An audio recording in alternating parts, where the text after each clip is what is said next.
बिस्मिल्लाहिर्रहमानिर्रहीम।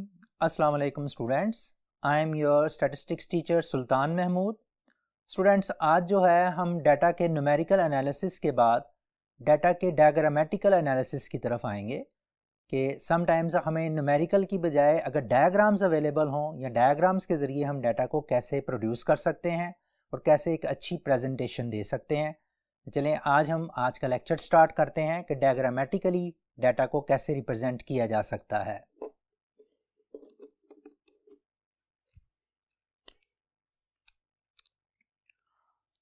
डायग्राम्स जो हैं ये हमारी लाइफ के अंदर एक बहुत अहम रोल प्ले करती हैं। बाज़ औक़ात न्यूमेरिकल वैल्यू जो हैं वो उतनी ज़्यादा डायरेक्टली इंफॉर्मेशन आपको नहीं देती जितना जो है डायग्राम जो है वो आपको इंफॉर्मेशन प्रोवाइड कर देती है। आप रोड्स के अंदर चलते हैं, गाड़ियाँ चलाते हैं, बाइक्स चलाते हैं, तो आप रोड्स में कई साइंस लगे हुए देखते हैं और ट्रैफिक साइंस जो हैं वो आपको बहुत सी इंफॉर्मेशन जो है वो प्रोवाइड कर रहे होते हैं। मसलन यहाँ पर मैंने कुछ जो है ट्रैफिक साइंस लिखे हैं, देखिए ये कुछ ट्रैफिक साइंस हैं। पहले तो आपने ये देखना है कि इन ट्रैफिक साइंस का मतलब क्या है। मसलन अगर ये वाला ट्रैफिक साइन मैं आपसे पूछूं कि what is the meaning of this traffic sign, तो एक मिनट के लिए अगर आप सोचेंगे तो आपको आइडिया हो जाएगा कि ये ट्रैफिक साइन आपने अक्सर रोड्स पे देखा होगा। इस ट्रैफिक साइन का मतलब है कि नो पार्किंग, आपने पार्किंग नहीं करनी। सिर्फ साइन के लिखकर उन्होंने ये चीज़ जो है वो वाजे कर दी है, देयर इज़ नो पार्किंग। दूसरा साइन आप देखेंगे इस पर भी कुछ नहीं लिखा हुआ और ये वाला साइन जो है ये भी आपके पास एक इंफॉर्मेशन आपको प्रोवाइड करता है, एट अ ग्लांस आपको बता देता है कि इसका क्या मतलब है। इस साइन का मतलब जो है वो ये है कि गिव वे, रास्ता दें। नेक्स्ट ये वाला ट्रैफिक साइन जो है ये भी आपको बता रहा है, कोई ना कोई इंफॉर्मेशन दे रहा है, तो इसका मतलब जो है वो है वन वे ट्रैफिक, कि यहाँ पर एक ही रास्ते पे ट्रैफिक चलेगी। And now this traffic sign, you just guess what is this traffic sign. I am having a pause, आपको सोचने का मौका दे रहा हूं जरा कि कौन सा ट्रैफिक साइन है ये। ओके, कुछ लोगों को आपके जहन में आ चुका होगा। अब आप देखें इसका मतलब ये है कि आप जिस रास्ते पे जा रहे हैं उस रास्ते में आगे जो है वो राउंड अबाउट आ रहा है, राउंड अबाउट रास्ता है आगे वो आ रहा है। तो इसका मतलब ये है कि सिर्फ ट्रैफिक साइंस को देख कर जो है हम बहुत सी इंफॉर्मेशन ले सकते हैं, हमें आइडिया हो जाता है कि व्हाट्स गोइंग ऑन और हमें क्या करना चाहिए।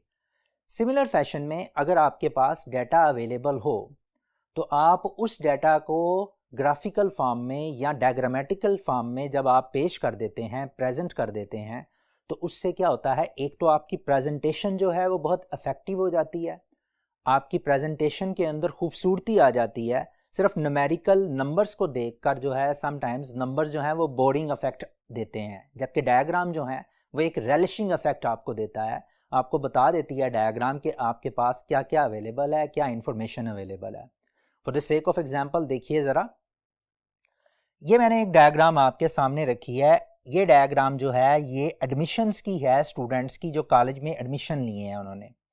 आप इस डायग्राम से डायरेक्टली बता सकते हैं कि ICS, FSC और ICOM के स्टूडेंट्स की 3 कैटेगरीज थी और तीनों कैटेगरीज में से 30% स्टूडेंट जो हैं जिनका डाटा कलेक्ट किया गया वो उन्होंने ICS में एडमिशन लिया।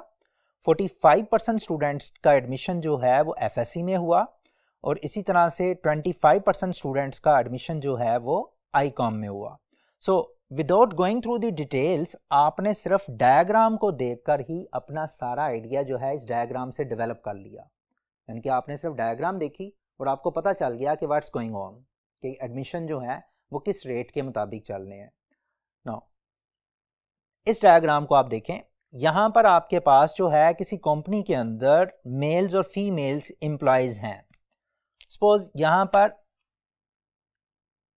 2010 और ये 2011 में एम्प्लॉयज का डाटा है। अब अगर नोट करेंगे तो मैंने यहाँ पर 2 चीज़ें जो हैं वो एक्स्ट्रा इसकी शो की हैं, बल्कि यहीं पर आप डायरेक्टली भी देखें, M जो है वो मेल्स को शो कर रहा है और F जो है वो फीमेल्स को शो कर रहा है। आप अगर दोनों का कंपैरिजन करें तो 2010 के अंदर मेल्स की तादाद जो है वो फीमेल्स की तादाद से ज़्यादा थी। नो डाउट पता चल रहा है साथ में क्योंकि इस डायग्राम से हमें ये शो हो रहा है। इस डायग्राम से हमें ये शो होता है कि 2011 में फीमेल्स की तादाद मज़ीद कम हो गई और मेल्स की तादाद जो है वो ऑलमोस्ट उतनी रही या थोड़ी सी उससे ज़्यादा हो गई। तो यहाँ पर आपके पास जो है 2011 में मेल्स और फीमेल्स का डाटा आप इजीली देख सकते हैं और आपको ये पिक्चर जो है मैसेज कन्वे कर रही है कि मेल्स ज़्यादा हैं और फीमेल्स जो हैं वो कम है, और 2010 के मुकाबले में फ़ीमेल्स की तादाद जो है वो कम हो गई है। ये डाटा जो है, ये वाली वैल्यू, इसके भी लिए हमारे पास इस तरह के भी चार्ट्स आपके पास अवेलेबल होते हैं, इस तरह का भी चार्ट्स अवेलेबल होते हैं, इस तरह की भी डायग्राम मिल जाती है, इस तरह के भी डायग्राम और भी बहुत सी डायग्राम्स हैं। With the passage of time हम वो तमाम डायग्राम जो हैं देखेंगे कि उसके अंदर कैसे जो है वो डायग्राम आपको क्या क्या इन्फॉर्मेशन जो है वो प्रोवाइड करती हैं। आज जो है हम दो डायग्राम्स को डिस्कस करेंगे। एक डायग्राम जो है वो है आपके पास सिंपल बार डायग्राम और दूसरी डायग्राम है वो है मल्टीपल बार डायग्राम। ये जो डायग्राम आपको शो हो रही है ये सिंपल बार डायग्राम को शो कर रहा है। सिंपल बार डायग्राम आप यूँ समझ लें कि ये बार्स की शक्ल होती है जिसे आप रेक्टेंगल्स बोलते हैं। रेक्टेंगल्स की शक्ल में ये डायग्राम होती है और इसमें आपके पास जो कैटेगरीज हैं उन कैटेगरीज को सिंगल कैटेगरी ही होती है, सिंगल कैटेगरी डिस्कस हो रही होती है और सिंगल कैटेगरी जो है वो अलग-अलग से बार्स की शक्ल में आपके सामने आ जाती है। ये बार जो है वर्टिकल बार्स हैं और यहाँ पर इन बार्स के दरमियान डिस्टेंस भी इक्वल होता है और इनकी विड्थ भी इक्वल होती है। तो ये इक्वल विड्थ के बार्स होते हैं। इन बार्स को शो करने के लिए हम इस तरह से नीचे कैटेगरी लिख लेते हैं और ऊपर जो है कैटेगरी की परसेंटेज या तादाद या वट जो भी अवेलेबल हो उस कैटेगरी के अगेंस्ट हम वो लिख लेते हैं सिंपल बार डायग्राम में। और ये मल्टीपल बार डायग्राम ये कंपैरिजन के लिए यूज़ होता है। अगर आपने दो चीज़ों का कंपैरिजन करना हो या दो से ज़्यादा चीज़ों का भी कंपैरिजन करना हो तो हम मल्टीपल बार डायग्राम जो है वो यूज़ कर सकते हैं, जैसे मैंने यहाँ पर मेल और फीमेल को कंपेयर किया है।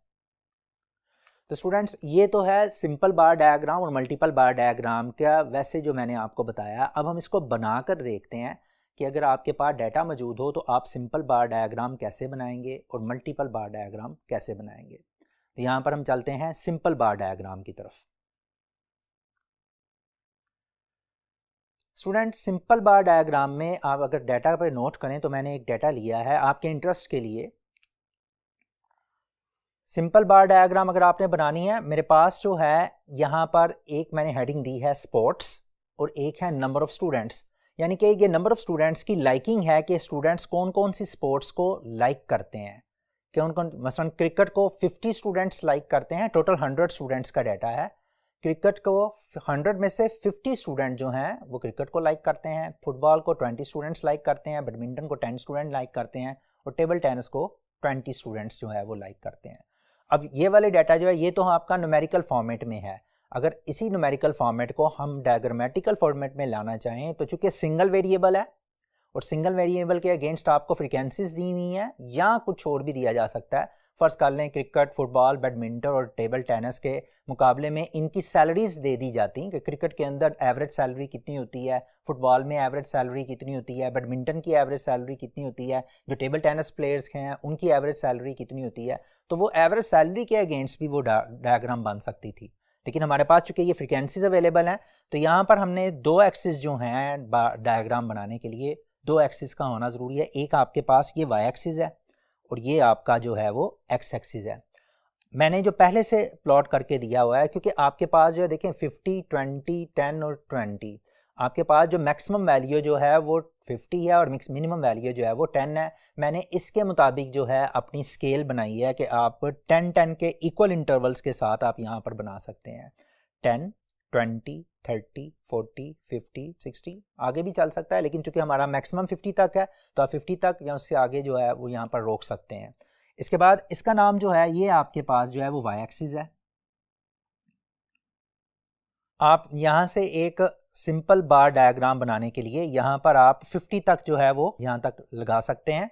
उसके लिए हम देखते हैं कि ये कैसे आपने सारा डायग्राम जो है वो कंप्लीट करनी है।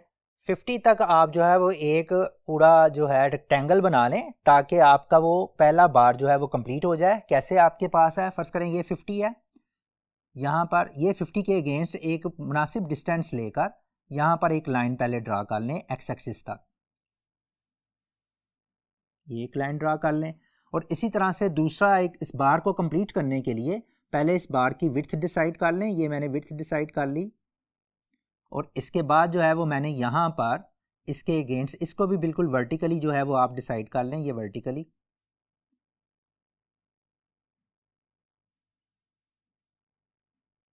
ये आपके पास पहला बार आ जाएगा जिसकी हाइट जो है वो 50 होगी। अब दूसरा बार निकालने के लिए आप जो है वो इसके दरमियान एक मुनासिब डिस्टेंस रखकर अगला बार फाइंड आउट कर लगा सकते हैं। वो 20 का है, मसलन यहाँ पर जो है वो मैं 20 जो है वो आपका इधर आ रहा है, यहाँ पर जो है वो मैं 20 के अगेंस्ट एक बार लिख रहा हूँ। बार बना लें आप 20 के अगेंस्ट, बिल्कुल पहले बार की तरह, और इधर से भी उतना ही डिस्टेंस जितनी बार का आपने ये डिस्टेंस लिया है, ऑलमोस्ट उतना डिस्टेंस लेकर दूसरा बार बना लें और इसको भी जो है वो आप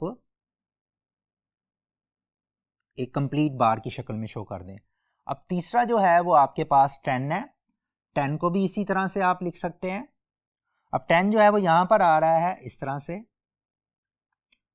ये 10 के अगेंस्ट आप देखेंगे तो 10 के अगेंस्ट यहाँ पर एक बार बना लेंगे उतने ही डिस्टेंस पे जितने डिस्टेंस पे आपने पहला बनाया है और उतनी ही विड्थ का।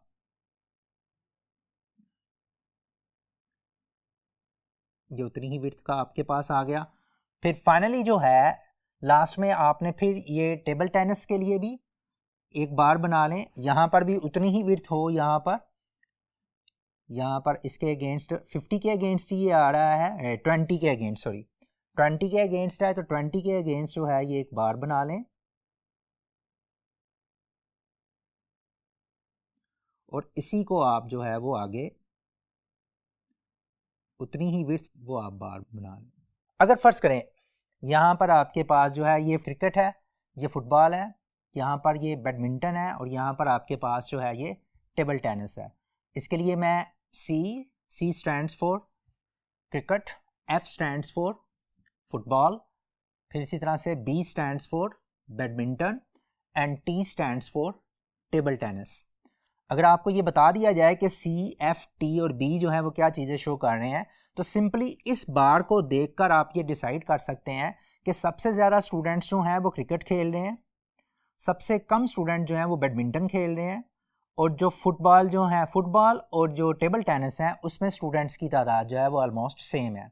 सो सिंपल बार डायग्राम जो है वो आपको वैसे एक पिक्चर जो है वो दे देगा। अगर फ़र्ज़ करें यहाँ पर मैं ऊपर डायरेक्टली ये 50 भी लिख भी दूँ, ये 50, ताकि उसको आइडिया हो जाता है, आपको ज़्यादा इन्फॉर्मेशन आपको मिल जाएगी। ये 20, ये 10 और ये 20, तो इसका मतलब ये हुआ कि नंबर ऑफ़ स्टूडेंट्स जो हैं ये आपके पास ऊपर मेंशन किए जा रहे हैं और नीचे जो हैं स्पोर्ट्स जो हैं वो यूज़ कर रहे हैं उनको दिखाया जा रहा है। आपके पास ये एक्स एक्सिस के अलोंग ये वाली वैल्यू आ जाएगी। सो इन दिस वे हम जो है ये अपना बार डायग्राम जो है वो इस तरह से बना लेते हैं कि वाई एक्सिस के अलोंग अपनी स्केल सेट कर लेते हैं अकॉर्डिंग टू फ्रीक्वेंसी, और फिर हर कैटेगरी का जो है वो अलग-अलग से बार बना लेते हैं और इससे आपको पता चल जाता है। आप चाहें तो इन बार्स में डिफरेंट कलरिंग कर सकते हैं, डिफरेंट डिज़ाइनिंग कर सकते हैं in order to make a better presentation.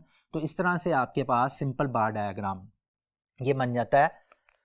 तो स्टूडेंट्स यहाँ पर हमने सिंपली एक वेरिएबल को स्टडी करते हुए सिंपल बार डायग्राम बनाया और सिंपल बार डायग्राम का यूजेज बताया आपको कि किस तरह से सिर्फ बार को देखकर जो है वो आप इजीली ये एप्रीहेंड कर सकते हैं, ये समझ सकते हैं कि किस तरह से ये बार जो हैं वो आपके डिफरेंट वेरिएबल की डिफरेंट वैल्यूज़ को शो कर रहा है। अब अगर फर्ज करें एक कैटेगरी अवेलेबल ना हो बल्कि दो कैटेगरीज अवेलेबल हों और उनको आपस में कंपेयर करना हो, तो उस वक्त जो है वो सिंपल बार डायग्राम की बजाय हम मल्टीपल बार डायग्राम को यूज़ कर लेते हैं। तो मल्टीपल बार डायग्राम के अंदर भी आपके पास दो कैटेगरीज जिनको आपस में हम कंपेयर करना चाहते हैं, उसको अगर हमारे पास मल्टीपल बार डायग्राम मौजूद हो तो हम वो वाला वैल्यू भी देख सकते हैं। जैसे हमारा दूसरा जो हमने फर्स्ट सेक्शन के अंदर जो मैंने शुरू में आपका जो लेक्चर से स्टार्ट में बताया, जो दूसरा बार है वो हमारा बिल्कुल इसी तरह का है। देखें ज़रा, ये वाला जो है ये आपके पास मल्टीपल बार है जिसमें आपके पास दो वेरिएबल जो हैं, यानी कि दो वेरिएबल मेल और फीमेल, इन दोनों कैटेगरीज को आपस में कंपेयर किया जा रहा है। हम क्या करेंगे कि ये वाले जो मेल्स और फीमेल्स हैं इसी को आगे लेकर इसी को मल्टीपल बार डायग्राम को एक एग्जाम्पल के थ्रू जो है वो सोल्व करते हैं। देखें हम कैसे इस एग्जाम्पल के अंदर सिंपल बार के बाद मल्टीपल बार की तरफ चलते हैं। अब मल्टीपल बार डायग्राम के लिए हमने कैसे करना है, ये मैंने कुछ इन्फॉर्मेशन लिखी है। दो स्टूडेंट्स हैं, एक का नाम अली है और एक का नाम है जैन। मैथमेटिक्स में अली के मार्क्स 60 हैं, जैन के 70 हैं। इंग्लिश में 80, 55, 65, 75, 40 और 45। ये न्यूमेरिकल नंबर्स आपको नज़र आ रहे हैं। मैं ये चाहता हूँ कि इन नंबर्स की बजाय आप डायग्राम की शक्ल में अगर इन नंबर्स को शो करना हो तो हम मल्टीपल बार डायग्राम के ज़रिए शो कर सकते हैं, क्योंकि हम अली और जैन के रिजल्ट्स को आपस में कंपेयर करना चाहते हैं। सो स्टूडेंट, जब भी हमने कोई कंपैरिजन करना हो दो चीज़ों का, दो वेरिएबल का या तीन वेरिएबल्स का, तो उस वक्त हमारा मल्टीपल बार डायग्राम जो है वो एक इंपॉर्टेंट रोल प्ले करता है। मल्टीपल बार डायग्राम के ज़रिए हम कंपैरिजन को ईजिली असेस कर सकते हैं। देखते हैं मल्टीपल बार डायग्राम जो है वो आपने कैसे बनाना है। बिल्कुल बार डायग्राम ही की तरह से इसका स्टार्ट होगा और इसमें थोड़ी सी एक्सटेंशन करके हम दो दो बार्स इकट्ठे जो हैं वो ऐड करते जाएंगे। अब ये देखें हमने करना कैसे है इसे।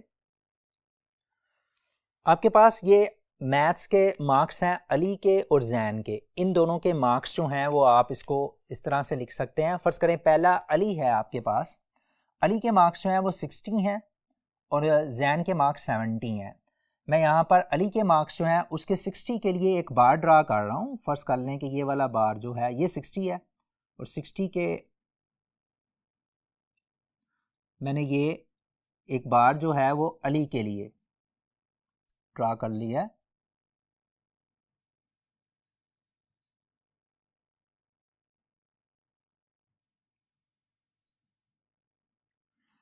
अली चूँकि 60 मार्क्स थे उसके मैंने ये किया। जैन के हैं 70 मार्क्स, तो 70 मार्क्स के लिए आपका ये 70 है आपका, आप इसको 70 तक एक्सटेंड कर सकते हैं। यहीं से आपने 70 तक एक्सटेंड करना है और बिल्कुल इतनी ही विड्थ का एक बार जो है वो आपने साथ इसको बना देना है।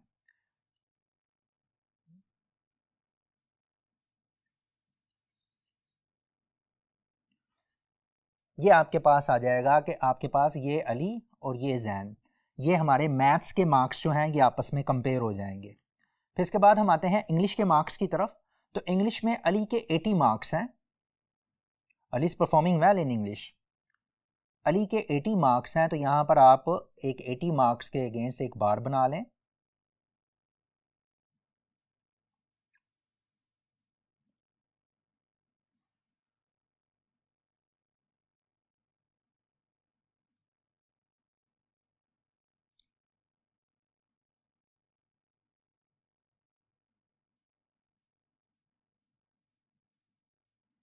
ये मैंने अली के लिए बार बना लिया। और इंग्लिश में जैन के 55 हैं। और 55 का मतलब ये है कि आपने इसके साथ जो है दूसरा बार जब अटैच करना है तो 55 का मतलब है 50 और 60 तो आपके पास है, ये गैप पूरा है 50 और 60 के दरमियान आएगा ना 55। आप यहाँ पर मिडल करके इसको हाईलाइट कर सकते हैं, ये 55 आ जाएगा। और 55 के अगेंस्ट आपने ये इसके अगेंस्ट जैन के आपने इंग्लिश के मार्क्स को जो है वो कंपेयर करना है।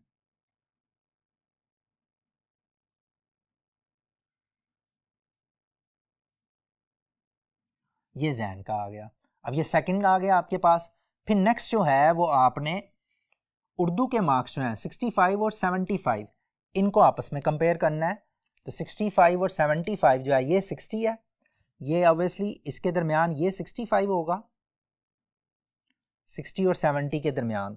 यहाँ पर ये वाले मार्क्स जो हैं 65 अली के लिए जो है वो मैं लिख कर रहा हूँ 65 यहाँ पर।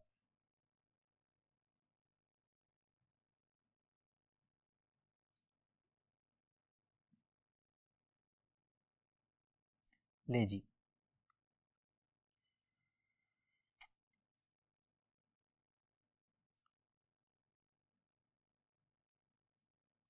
ये अली के लिए। और जैन का 75 है, 70 और 80 के दरमियान आ रहा है जैन। ले जी, ये 75 यहाँ पर मैंने किया, आप 75 तक इसे एक्सटेंड कर लें इसी को।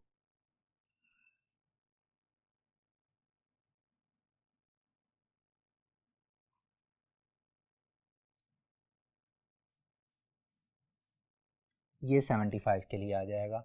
और फिर लास्ट में पार्क स्टडी में चूंकि आउट ऑफ 50 मार्क्स हैं तो 40 इसके हैं और 45 इसके हैं। पार्क स्टडी में 40 जो हैं ये पहले मैं मेंशन करूंगा, ये वाला 40, ये 40 है।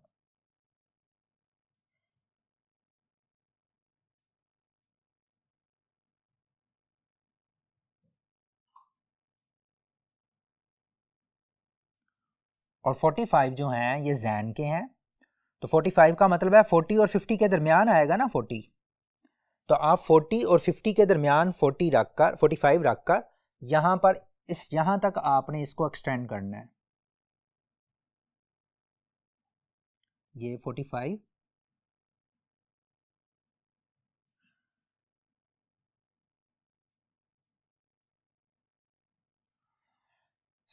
स्टूडेंट्स अब आपके पास जो है समवट अभी जो है वो डाटा जो है थोड़ा सा आपको क्लियर नज़र नहीं आ रहा, लेकिन जब मैं इसको डिफरेंट कलरिंग और डिफरेंट डिज़ाइनिंग दूंगा तो एवरीथिंग विल बी क्लियर। अब यहाँ पर आपके पास देखें अली और जैन, ये दो कंपैरिजन मैं कर रहा हूँ। यहाँ पर आपके पास अली और जैन जो है, ये पहला जो आपके पास हिस्सा है ये वाला, ये आप इसको इस तरह से कर सकते हैं,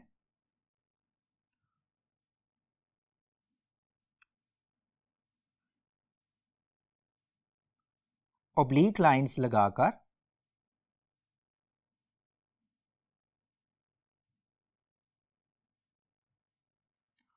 एक वेरिएबल को आप कर लें और फिर दूसरे वेरिएबल के लिए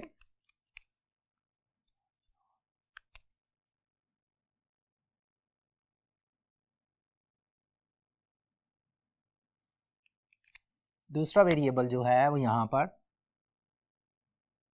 उसको आप ब्लू लाइंस के जरिए, ब्लू वेव्स,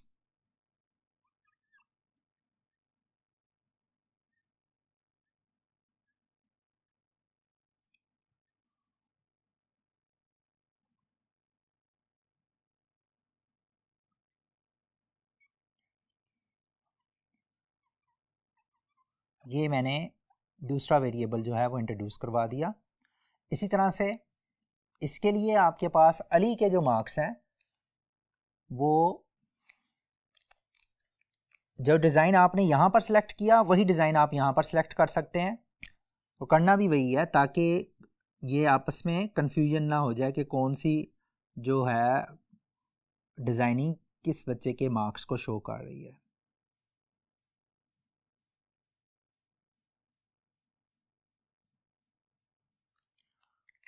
और ब्लू वेव्स जो हैं वो आपके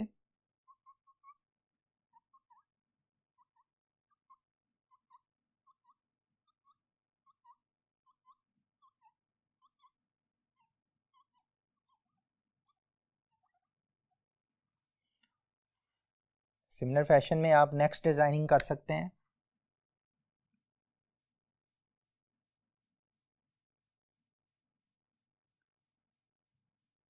ब्लैक ओब्लिक लाइन से मैंने अली के मार्क्स को रिप्रेजेंट किया है और ब्लू वेव्स के ज़रिए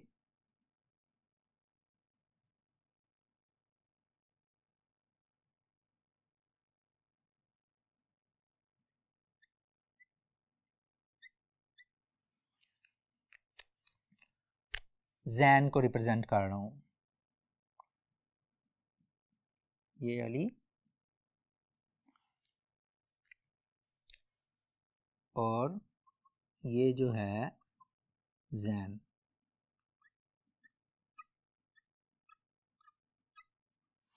आप यहाँ पर इसकी एक की भी बनाकर रख लें ताकि आइडिया हो जाए कि कौन सी चीज़ किस चीज़ को रिप्रेजेंट कर रही है।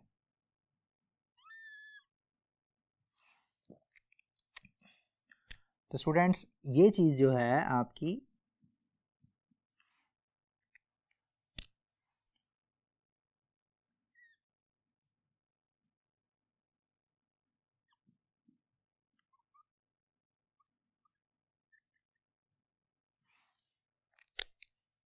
ये जितने भी मार्क्स होंगे ये अली को रिप्रेजेंट करेंगे और ये वाले जो हैं ये आपके जैन को रिप्रेजेंट करेंगे।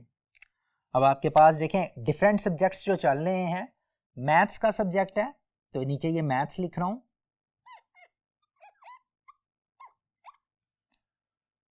ये आपके पास इंग्लिश है, इंग्लिश लिख रहा हूँ, नेक्स्ट आपके पास उर्दू, अली और जैन उर्दू में कैसे चल रहे हैं। और फिर जो है नेक्स्ट आपके पास है पाक स्टडी। पाक स्टडी में अली और जैन की परफॉर्मेंस कैसी है।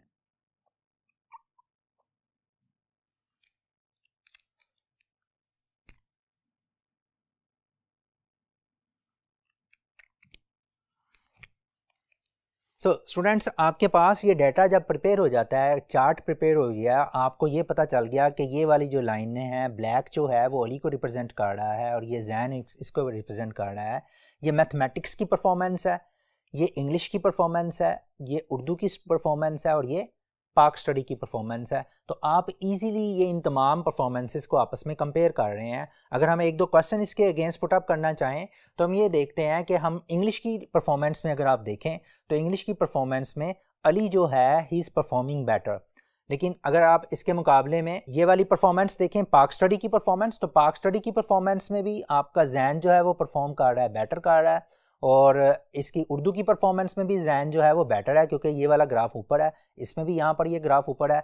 यहाँ पर भी जो है पहले में मैथ्स में भी ये जो है जैन जो है वो ज़्यादा अच्छा परफॉर्म कर रहा है।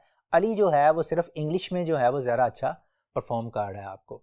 तो इसका मतलब ये हुआ कि ग्राफ से आपके पास अगर ये इन्फॉर्मेशन मिल जाती है तो आप डायरेक्टली इसको यूज़ कर सकते हैं अपने एनालिसिस के लिए।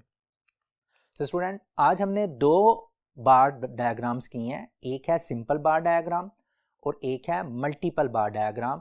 और हमने ये देखा कि अगर आपके पास डायग्राम्स अवेलेबल हों तो एक तो आपको डायग्राम जो है उनको डाइजेस्ट करना, उनको समझना, उनको देखना, और वो रेलिशिंग एक आपको अपीयरेंस देती हैं, एक अच्छी अपीयरेंस होती है बनिस्बत ये कि आपको न्यूमेरिकल वैल्यूज़ को देखें और न्यूमेरिकल जो है उसको नंबर्स को देखें। इसकी बजाय आप डायग्राम्स को देखकर बेहतर इन्फॉर्मेशन हासिल कर सकते हैं।